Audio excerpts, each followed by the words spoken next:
So guys, ये वही machine है जो बड़ी ही गंदी और डैमेज कंडीशन में हमारे पास आई थी। अब ये आफ्टर वर्किंग जो हमारी रिपेयर वर्किंग है उसके बाद की कंडीशन है इसकी, आप देख सकते हो, चेक कर सकते हो कि किस तरह से इसको क्लीन किया गया है और एकदम न्यू ब्रांड मशीन के में तब्दील कर दिया गया है। और सारे फॉल्ट फाइंडिंग इसके हो चुके हैं, एकदम ओके वर्किंग है, बहुत बढ़िया से वर्क कर रही है।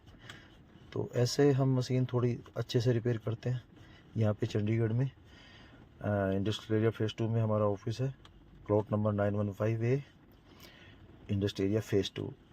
कभी भी किसी ने रिपेयर करानी है मशीन, वेल्डिंग मशीन या फिर कोई और पावर इलेक्ट्रॉनिक से रिलेटेड, तो ज़रूर आइए।